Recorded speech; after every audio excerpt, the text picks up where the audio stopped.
How do you benchmark yourself and your efficiency of your organisation against other public broadcasters or particular industry classes? So we do that a number of ways. So we're actually required to be an efficient broadcaster. We're always searching for efficiency. Efficiency can happen through work practice, technological change. More recently, we had engaged external consultants to help us benchmark ourselves with other public broadcasters. Where would I look if I wanted to review your efficiency, or how to understand how you review your own efficiency without going to confidential information? I'll get back to that on Senate. I'll think about that. If I understand what you've said, is that southern communities will get some visibility of when projects are approved and progressing.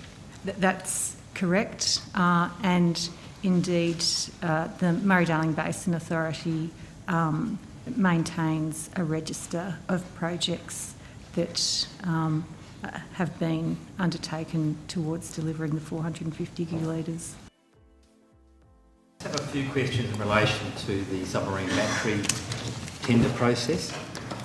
My first question is, one of the companies involved is called Sunshine, and I'd just like some clarity around its ownership structure. Is it a publicly listed company, wholly owned subsidiary?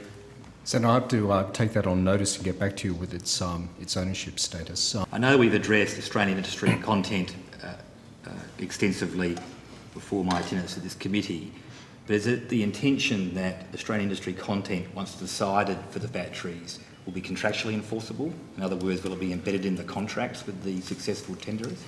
I just need to be clear. We're trying to determine the best design for the submarine battery. No, I understand that, but is the intention... And then the intention is to build those batteries in Australia, which becomes part of the AIC plan.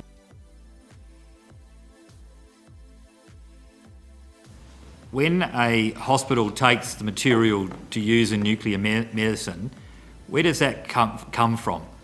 In other words, does it come from overseas or within the country? And before it gets to the hospital, do you have oversight in the holdings before it gets to the state? I'm really looking at who controls the material before it goes to the hospital and is used. The majority of the isotopes that are used in hospitals in nuclear medicine are actually distributed and made by the ANSTO, that's the Australian Nuclear Science and Technology Organisation here in Australia, look at sites which is actually not far from our office. There are some isotopes which are not made here in Australia, which are imported and then distributed. However, ARPANSA does not regulate that use of nuclear medicine in the state hospitals. That's in fact regulated by the state and territory regulators, so we don't have oversight of the distribution of those isotopes to the hospitals.